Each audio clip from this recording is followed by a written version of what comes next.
بسم اللہ الرحمن الرحیم. اب یہ سورہ بقرہ شروع ہو رہی ہے. سورۃ البقرہ جو 286 آیات پر مشتمل ہے، تقریباً 2.5 پاروں پر پھیلی ہوئی. ہر شخص جانتا ہے کہ قرآن حکیم کی حجم کے اعتبار سے سب سے بڑی سورت ہے، لیکن یہ معاملہ صرف حجم کا نہیں ہے. نبی اکرم صلی اللہ علیہ وسلم نے اسے سنام القرآن قرار دیا ہے. آپ نے فرمایا لکل شیء سنام، ہر چیز کی ایک چوٹی ہوتی ہے، جیسے اونٹ کا کوہان ہوتا ہے. وسنام القرآن البقرہ، سنام القرآن قرآن کی چوٹی جو ہے وہ سورۃ البقرہ ہے. کہ یہاں سے اب پہلی منزل بھی شروع ہو رہی ہے اور پہلا گروہ بھی شروع ہو رہا ہے. اور اس کے ساتھ جو اگلی صورت آئے گی وہ اس کا جوڑا ہے، سورہ آل عمران، جس کی سب سے نمایاں علامت یہ نوٹ کیجیے، یہ بھی الف لام میم سے شروع ہوئی، اگلی بھی الف لام میم سے شروع ہوئی. اس کے بعد 2 صورتیں مدنی اور ہیں، لیکن ان دونوں میں نہ حروف مقطعات ہے نہ کوئی اور تمہیدی کلام ہے. براہ راست خطاب سورہ نساء میں یا ایھا الناس اور سورہ مائدہ میں یا ایھا الذین آمنوا. کوئی تمہیدی بات نہیں، کوئی حروف مقطعات نہیں، براہ راست خطاب. وہ ایک جوڑا ہے سورہ نساء اور سورہ مائدہ، اور یہ ایک جوڑا ہے سورہ بقرہ اور سورہ آل عمران. سورہ بقرہ اور سورہ آل عمران کو نبی اکرم صلی اللہ علیہ وسلم نے الزہراوین بھی قرار دیا ہے. زہرا کہتے ہیں بڑی روشن چیز کو. یہ حضرت فاطمہ رضی اللہ تعالی عنہا کے نام کے ساتھ آتا ہے، فاطمہ الزہراء. تو زہرا بہت روشن دمکتی ہوئی شے. الزہراوین یہ 2 نہایت دمکتی ہوئی صورتیں ہیں جو قیامت کے دن 2 بدلیوں کی شکل میں ظاہر ہوں گی. حضور نے فرمایا اور جو لوگ ان صورتوں سے محبت کرتے تھے ان پر سایہ کریں. اللہم ربنا اجعلنا منہم، ہمیں اللہ تعالیٰ ان میں شامل فرما دے. اس سورہ مبارکہ کو 2 حصوں میں تقسیم سمجھیے. ویسے تو یہ کہ رکوع آئیں گے، پارے بھی بدلیں گے اس میں، لیکن حصے 2 ہیں. پہلے حصے میں اصل روئے سکن سابقہ امت مسلمہ سے ہے، یہود سے، بنی اسرائیل سے. دوسرے حصے میں اصل خطاب موجودہ امت مسلمہ سے ہے، امت محمد سے صلی اللہ علیہ وسلم. پہلے حصے میں 18 رکوع ہیں لیکن آیات 152 ہیں. دوسرے حصے میں 22 رکوع ہیں لیکن آیات 134 ہیں. گویا کہ اس سے آپ کو توازن نظر آئے گا کہ اگرچہ ادھر رکوعوں کی تعداد کم ہے 18 لیکن آیات کی تعداد زیادہ ہے 152. دوسرے حصے میں رکوعوں کی تعداد زیادہ ہے 22 لیکن آیات کی تعداد 134. اسی لیے اس کا ایک نام میں نے تجویز کیا ہے، وہ اس لیے تاکہ کچھ حقائق آپ کے ذہنوں میں ان ناموں کے حوالے سے بھی انشاءاللہ محفوظ ہو جائیں گے. سورۃ الامتین، 2 امتوں کی صورت، اس لیے کہ تقریباً نصف اس کی ساری بحث جو ہے، مرکزی بحث، وہ سابقہ امت مسلمہ بنی اسرائیل، اور دوسرا نصف اس میں سارا خطاب وہ ہے موجودہ امت مسلمہ یعنی امت محمد صلی اللہ علیہ وسلم. اس کا جو پہلے 18 رکوع ہے یا پہلا حصہ ہے، اس کے اندر ڈویژن فردر ہوگی ورٹیکل، عمودی. پہلے 4 رکوع، پھر 10 رکوع، پھر 4 رکوع. لیکن جو 22 رکوع ہیں دوسرے حصے کے، دوسرے نصف کے، اس میں ڈویژن جو ہے جو ہاریزونٹل ہے، وہ افقی تقسیم ہے، عمودی نہیں افقی. وہ میں بعد میں بیان کروں گا جب ہم وہاں پہنچ جائیں گے. ان کو پہلے سمجھ لیجئے. اس پہلے حصے کی جو تقسیم میں نے کی ہے، پہلے 4 رکوع، پھر 10 رکوع اور پھر 4 رکوع. پہلے 4 رکوع یوں سمجھیے کہ پورے قرآن مجید کے لیے اس کی حکمت اور فلسفے کا جو حصہ مکی قرآن میں بیان ہو چکا تھا اس کا خلاصہ ہے. جب یہ صورت نازل ہو رہی ہے تو یہ تو مدینہ میں حضور تشریف لا چکے ہیں، 12-13 سال جو ہے گزر چکے ہیں، اور ان 12-13 سالوں کے دوران 2/3 قرآن نازل ہو چکا ہے. اس میں جو بھی حکمت، فلسفہ اور بنیادی دعوت. یہ جو چیزیں مکی قرآن میں بیان ہوئی ان کا خلاصہ نچوڑ نکال کر یہاں 4 رکوعوں میں رکھ دیا. اگرچہ ان میں بھی جب گہرائی میں آپ دیکھیں گے تو روح سخن جو ہے وہ بنی اسرائیل کی طرف ہے، وہ میں بعد میں عرض کروں گا، لیکن اضافی طور پر یہ سمجھ لیجئے کہ پورے مکی قرآن کے حکمت اور پیغام کا خلاصہ ان 4 رکوعوں میں. پھر 10 رکوع ہیں جن میں براہ راست خطاب ہے سابقہ امت مسلمہ یا بنی اسرائیل. اس کے بھی 2 حصے ہیں. پہلے ایک رکوع میں دعوت ہے، بڑا انداز اس کا بڑا پیارا ہے، اس میں دعوت ہے ایمان لاؤ محمد پر صلی اللہ علیہ وسلم. اور اس کے بعد 9 رکوع ہیں ملامت کے، ملامت، تنقید، تم نے یہ کیا اور یہ کیا اور یہ کیا، ہم نے یہ احسان کیے، یہ احسان کیے، یہ احسان کیے، تم نے یہ ناشکری کی، یہ ناشکری کی، یہ ناشکری کی. اور اس سب کا نتیجہ آخری 4 رکوعوں میں ہے کہ اب تمہیں اس منصب سے معزول کیا جا رہا ہے جس پر تم 2000 برس تک فائز رہے، اور تمہیں ہٹا کر اب ایک نئی امت محمد کی شکل میں جو وجود میں آ چکی ہے صلی اللہ علیہ وسلم، اسے اس پر فائز کیا جا رہا ہے. اور اس کی علامت کے طور پر اسے میں کہا کرتا ہوں کورونیشن، تاج پوشی. ایک امت معذور، دوسری امت اس کا نصب ہو رہا ہے، اس کی تاج پوشی کے لیے سمبل، علامت کیا ہے؟ قبلہ تحویل.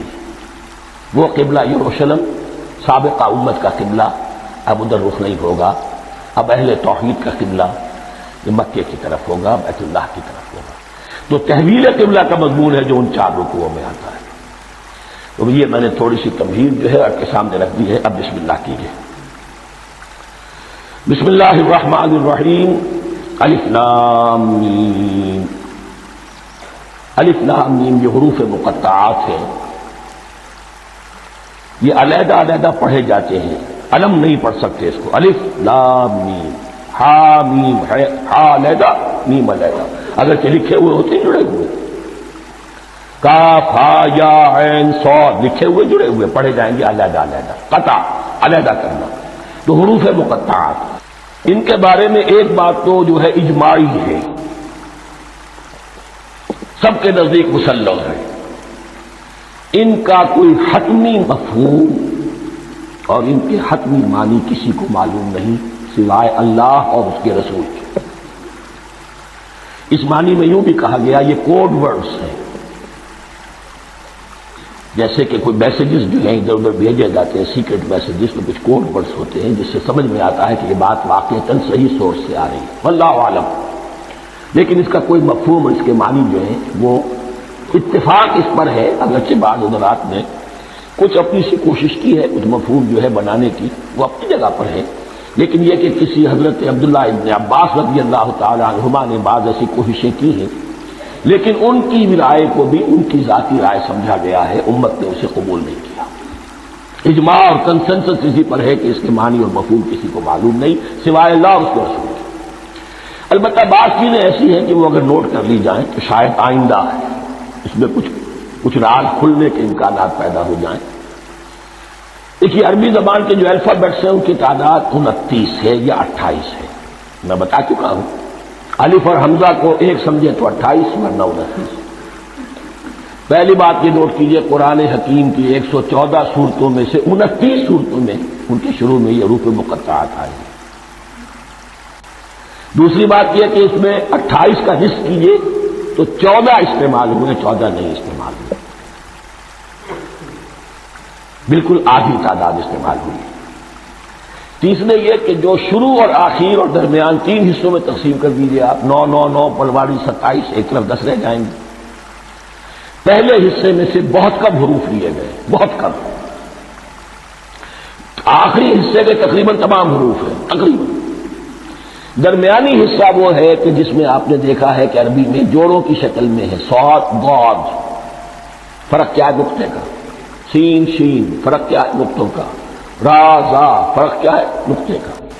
تو جو بھی نقطے والا لفظ ہے وہ نہیں لیا گیا اور جو بغیر نقطے کے غیر منقوط ہے وہ لیا گیا. پھر اس میں 3 صورتیں ہیں جن میں ایک ایک حرف آیا ہے. سورہ قاف، سورہ نون، سورہ صاد۔ پھر صورتیں ہیں جن میں دو دو آئی ہیں، جن میں تین تین آئے ہیں، پھر چار چار آئے ہیں، دو ہی صورتیں ہیں جن میں چار چار ہیں، اور دو ہی صورتیں جن میں پانچ پانچ ہیں۔ تو یہ ہے صرف یوں سمجھیے کہ اعداد و شمار۔ اس کے حوالے سے کچھ آدمی غور کرے تو شاید کوئی بات نکلے۔ باقی وہ مثال میں آپ کو بتا دیتا ہوں کہ حضرت عبداللہ ابن عباس نے ایک رائے ظاہر کی کہ الف لام میم در حقیقت ایک جملے کا خلاصہ ہے۔ انا اللہ اعلم، پہلا لفظ انا، اس کا الف لے لیا، درمیانی لفظ اللہ، اس کا درمیانی لام لے لیا، تیسرا لفظ اعلم، یہ آخری لفظ ہے، آخری حرف میم لے لیا۔ انا اللہ اعلم، میں اللہ جانتا ہوں، واللہ اعلم، واقعتاً اللہ ہی جانتا ہے۔ یہ حضرت عبداللہ ابن عباس کی رائے ہے، لیکن اگرچہ انہیں حبر الامت مانا گیا ہے، لیکن یہ کہ ان کی اس رائے کو بھی اکثر و بیشتر مفسرین نے قبول نہیں کیا۔ اب جو پہلے دو رکوع ہیں اس سورہ بقرہ کے، ان کے بارے میں تعویل عام اور تعویل خاص کا ایک بڑا بنیادی فرق ہے جو نوٹ کر لینا چاہیے۔ جس وقت یہ صورت نازل ہو رہی ہے، میں عرض کر چکا ہوں کہ 12 سال ہو چکے تھے حضور کو اپنا فریضہ نبوت و رسالت ادا کرتے ہوئے۔ ایک جماعت اچھی بھلی تیار ہو چکی تھی جنہوں نے حضور کی دعوت پر لبیک کہا، ایمان لائے اور آپ کی تعلیمات پر عمل کیا۔ وہ ایک گروہ موجود تھا، یہ ابو بکر ہے، یہ عمر ہے، یہ عثمان ہے، یہ طلحہ ہے، یہ زبیر ہے، یہ عبد الرحمن ابن عوف ہے، یہ مصعب بن عمیر ہے، دیکھ لو۔ اور ایک گروہ وہ تھا کہ جو حق کو جان کر پہچان کر محض اپنی ضد اور ہٹ درمی کی باعث وہ کفر پر آ گیا تھا۔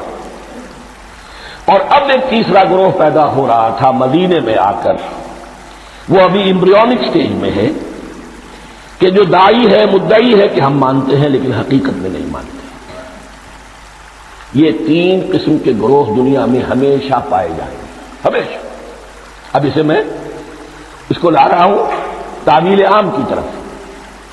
جب بھی کبھی کوئی دعوت اٹھے گی انقلابی، ایک ہوتا وعظ و نصیحت، ٹھیک ہے، جس نے بھی فائدہ اٹھایا اٹھا لیا۔ ایک ہوتی ہے دعوت انقلابی، وہ انقلابی دعوت کا ہدف ہوتا ہے نظام کو بدلنا۔ نظام بدلتا ہے تو ظاہر بات ہے کہ جو لوگ اس نظام میں جن کے ویسٹڈ انٹرسٹ ہیں اور جن کو پریولیجز حاصل ہیں، جن کے مفادات ہیں، وہ تو لازماً اپنے نظام کا تحفظ کریں گے۔ ٹکراؤ ہوگا، تصادم ہوگا، تصادم میں جانی نقصان بھی ہوگا، مالی نقصان بھی ہوگا۔ یہ گویا کہ کسی انقلابی دعوت کے لوازم ہیں۔ اگر یہ شے نہ ہو تو دعوت انقلابی ہے ہی نہیں۔ اس اعتبار سے ہر انقلابی دعوت کے جواب میں تین طبقے پیدا ہو جاتے ہیں۔ ایک وہ کہ جو اس دعوت کو قبول کرتے ہیں دیانت کے ساتھ، خلوص کے ساتھ، اخلاص کے ساتھ، اور پھر پوری جواں مردی کا ثبوت دیتے ہیں، ہر کے بعد آباد، اب جو آئے سو آئے، جان دینی پڑے حاضر ہے، مال دینا پڑے حاضر ہے، کوئی تکلیف آئے، کوئی مشقت آئے، کوئی مصیبت آئے، کوئی قربانی کرے حاضر۔ جب پکارا گیا واپس نہیں پھیرا کوئی فرمان جنوں کا، اور تنہا نہیں لوٹی کبھی آواز جرس کی۔ خیریت جا راحت تن صحت داما، سب بھول گئی مصلحت اہل ہوس کی۔ ایک وہ لوگ ہوتے ہیں، ایک وہ لوگ ہوتے ہیں کہ جو اڑ جاتے ہیں ضد پر، ہٹ درمی پر، ماننے کے باوجود، جاننے کے باوجود کہ بات تو ٹھیک ہے جو کہہ رہے ہیں، کیسے مان لیں؟ ہماری سیادت، ہماری چودراہٹ، ہمارے مفادات، ہمارے یہ ساری چیزیں ان سب کے اوپر زد پڑ رہی ہیں۔ یہ لوگ اڑ جاتے ہیں اور پھر کوئی دعوت، کوئی نصیحت، کوئی مزید افہام و تفہیم ان کے حق میں مفید نہیں ہوتی۔ اس لیے کہ صحیح بات ہے جو کہتے ہیں کہ سوتے کو تو جگایا جا سکتا ہے، جاگتے کو کیسے جگائے؟ کوئی سویا ہوا ہے تو آپ کو جگا دیں گے، جو جاگا ہوا ہے لیکن وہ بنا ہوا ہے، وہ اٹھنے کو تیار ہی نہیں ہے، تو آپ کیسے اٹھا دیں گے؟ تو جو لوگ جان بوجھ کر حق کو پہچان کر رد کر دیتے ہیں، پھر ان کے حق میں کوئی دعوت، کوئی نصیحت، کوئی تبلیغ، کوئی انذار، کوئی تبشیر مفید نہیں ہے۔ تیسرا درجہ ایسے لوگوں کا ہوتا ہے جو یا تو شروع میں آتے ہی شرارت کے ارادے سے، کوئی مصلحت ہے جس کی وجہ سے اس دعوت کو قبول کر لیا، کوئی ذاتی منفعت ہے جس کے لیے قبول کر لیا، یا یہ کہ شروع میں تو اخلاص کے ساتھ آتے ہیں لیکن جب قربانی دینے کا وقت آتا ہے تو ان کے اندر سیرت و کردار کی وہ مضبوطی نہیں ہوتی کہ ہر شباد آباد، یہ نہیں، وہ پھر ڈگمگاتے رہتے ہیں، کبھی کچھ چلے پھر کہیں چھٹک کر رہ گئے، پھر کہیں کچھ چلے پھر چھٹک کر رہ گئے۔ یہ تیسرا طبقہ ہے کہ جو کہتا ہے، دعوی مدعی ہے کہ ہم نے مانا ہے، قبول کیا ہے، بات ٹھیک ہے، کچھ تھوڑا بہت چلتے بھی، لیکن جہاں مشکل آئی چھٹک کر کھڑے ہو گئے، اوجھے منہ گر پڑے۔ یہ تیسرا طبقہ ہے۔ اس کے لیے لفظ ہمارے ہاں منافقین بھی ہے، لیکن اس رکوع میں آ کر ابھی ان 4 رکوعوں میں نہیں بلکہ سورہ بقرہ میں مکمل میں بھی کہیں نفاق کا لفظ نہیں آیا ہے، اس لیے کہ اسے مرض سے تعبیر کیا گیا ہے۔ یہ مرض ہے اور اس مرض کے ذریعے سے لوگوں کے اندر جو ہے وہ ایک نفاق کا بیج پڑ رہا ہے، جو ظاہر ہوگا تو منافقت پوری کی پوری کھل کر سامنے آ جائے گی۔ روگ ہے انسانی شخصیت کا، اس حوالے سے وہ تیسری، اور یہ چونکہ اہم ترین حصہ تھا اور یہ مرض اب شروع ہو رہا تھا، مدینے میں، مکے میں نہیں تھا، لہذا زیادہ تفصیل سے اس کے بارے میں گفتگو ہوئی۔ اعوذ باللہ من الشیطان الرجیم، بسم اللہ الرحمن الرحیم، الف لام میم، ذالک الکتاب لا ریب فیہ، صدق اللہ العظیم۔ الف لام میم حروف مقطعات ہیں جن کے بارے میں عرض کر چکا ہوں۔ ذالک الکتاب لا ریب فیہ، یہ وہ کتاب ہے اس میں کوئی شک نہیں۔ الکتاب اس لیے کہا گیا ہے کہ قرآن مجید کی پیشین گوئیاں اور خوشخبریاں سابقہ کتابوں میں موجود تھیں، اور کیونکہ اس سورہ مبارکہ میں اصل خطاب کا رخ جو ہے وہ ہے سابقہ امت مسلمہ کی طرف، تو ذالک کتاب نہیں کہا گیا، ذالک کتاب لا ریب فیہ نہیں، ذالک الکتاب، یہ وہ کتاب ہے، کتاب موعود ہے جس کی پیشن گوئیاں تورات اور انجیل میں موجود تھی۔ لا ریب فیہ، اس میں کوئی شک نہیں،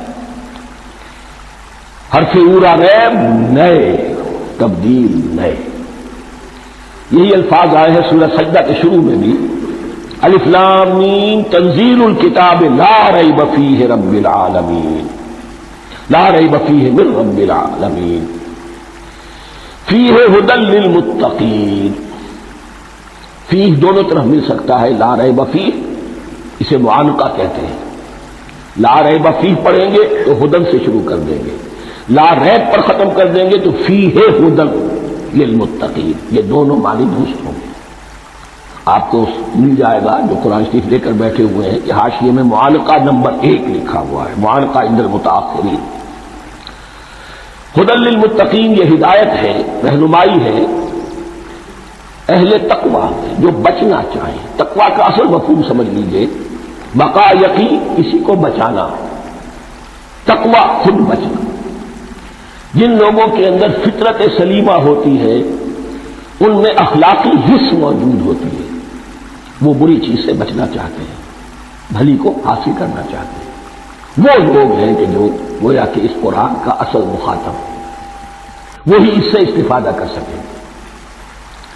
الذین یؤمنون بالغیب، اب ان کے کچھ اوصاف، یہ اصل میں بہت زیادہ واضح ہوتا ہے تعویل خاص کے اعتبار سے کہ دیکھ لو درخت کو اپنے پھل سے پہچانتے ہیں، اس قرآن کے پھل موجود ہیں نا، یہ ابو بکر اور عمر اور عثمان اور علی کون ہیں؟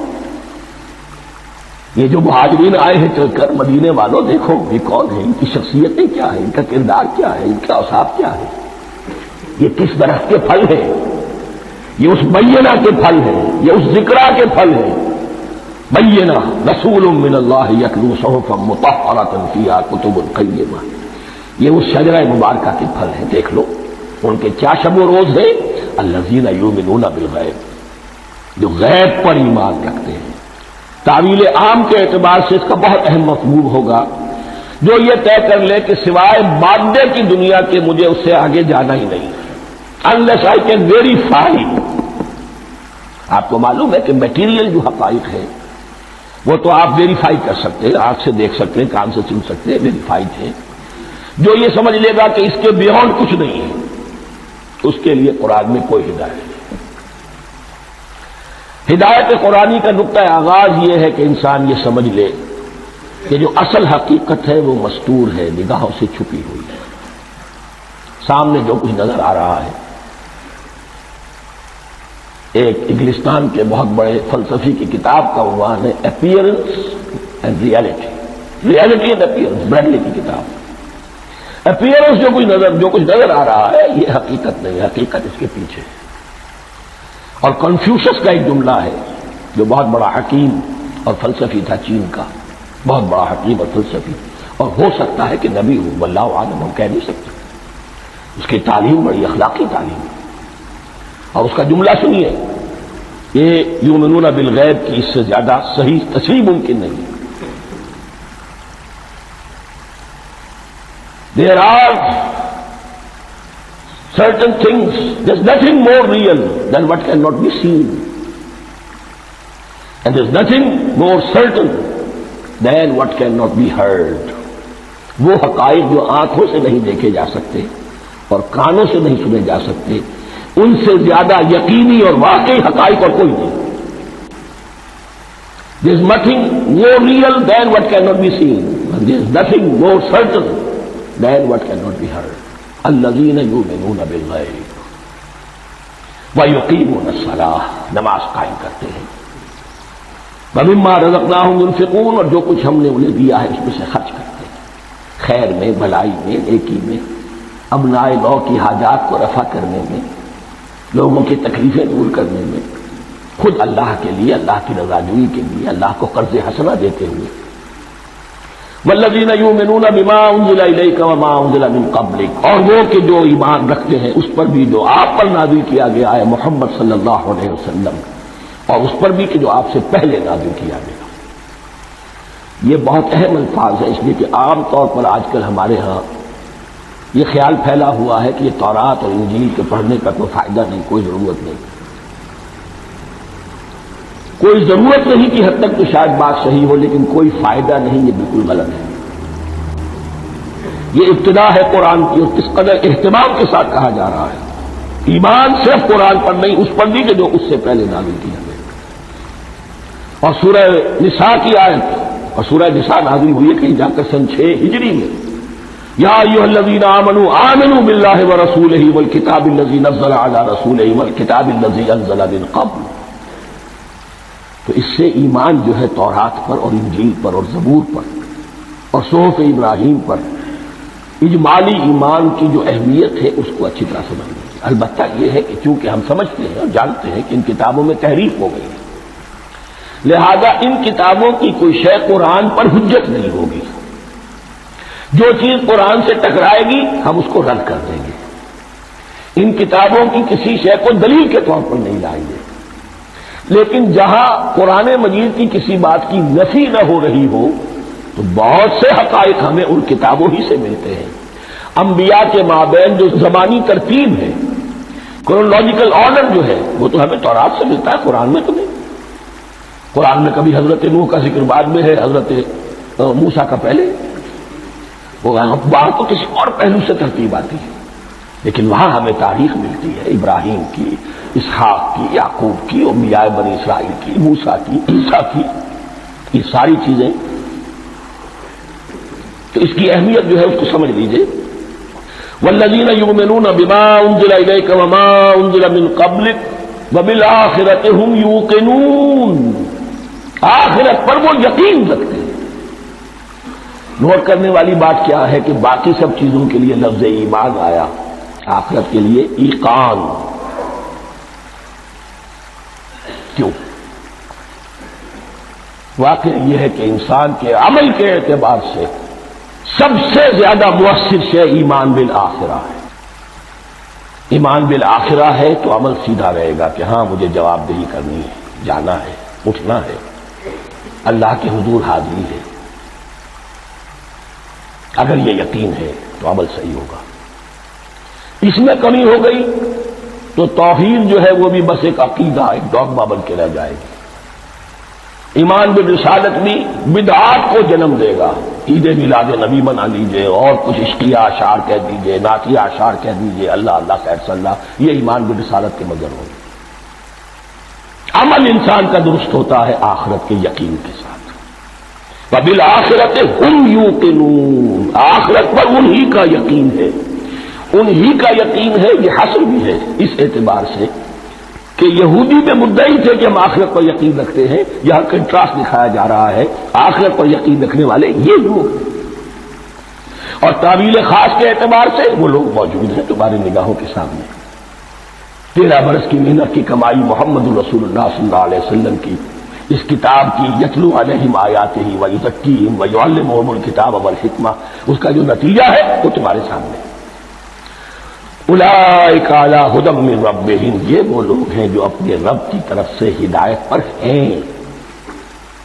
وہ ابتدائی ہدایت بھی ان کے پاس تھی، اور یہ تکمیلی ہدایت بھی، قرآن پر بھی ان کا یقین پورا ہے، اور محمد کا اتباع بھی وہ کر رہے ہیں۔ وَأُولَٰئِكَ هُمُ الْمُفْلِحُونَ، اور یہی وہ لوگ ہیں جو فلاح پانے والے ہیں۔ فلاح کا لفظ بھی قرآن مجید کی بڑی اہم اصطلاح ہے، منزل مراد کو پہنچ جانا، کسی باطنی حقیقت کا عیا ہو جانا۔ اسی لیے اس پر پھر گفتگو انشاءاللہ ہوگی سورہ مومنون کے شروع میں، لیکن یہ کہ فلاح پانے والے، کامیاب ہونے والے اصل میں یہی لوگ ہیں۔ تو گویا کہ تعویل خاص میں صحابہ کرام کی طرف اشارہ ہو گیا، تعویل عام میں ہر شخص کو بتا دیا گیا اگر قرآن کی ہدایت سے مستفید ہونا ہے تو یہ اوصاف اپنے اندر پیدا کرو۔ اب دوسرا گروہ،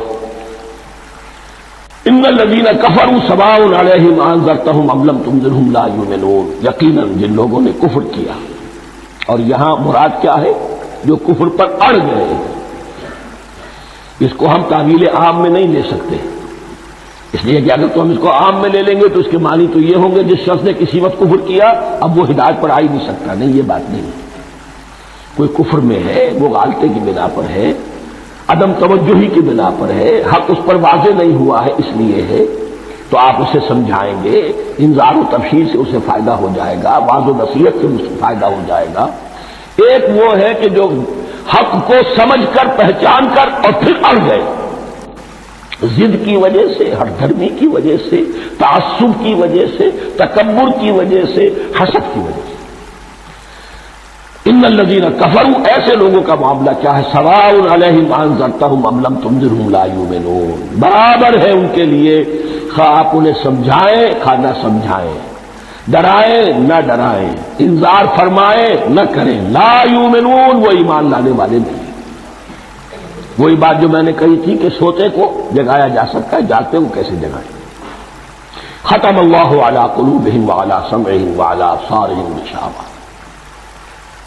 ان کے دلوں پر اللہ نے مہر کر دی ہے۔ کیوں کر دی ہے؟ یہ ابتداءً مہر نہیں ہوئی، جب حق کو پہچان کر انہوں نے رد کر دیا، اس کی پاداش میں، اس کی سزا کے طور پر۔ ختم اللہ علی قلوبہم، اللہ نے ان کے دلوں پر مہر کر دی ہے، وعلی سمعہم، اور ان کی سماعت پر بھی، وعلی ابصارہم غشاوہ، اور ان کی آنکھوں کے سامنے پردہ پڑ چکا ہے۔ یہ مضمون سورہ یاسین کے شروع میں پھر آئے گا بہت شر و بست کے ساتھ۔ وَلَهُمْ عَذَابٌ عَظِيمٌ، اور ان کے لیے تو اب بہت بڑا عذاب ہے۔ بارک اللہ لی ولکم فی القرآن العظیم ونفعنی وإیاکم بالآیات والذکر الحکیم۔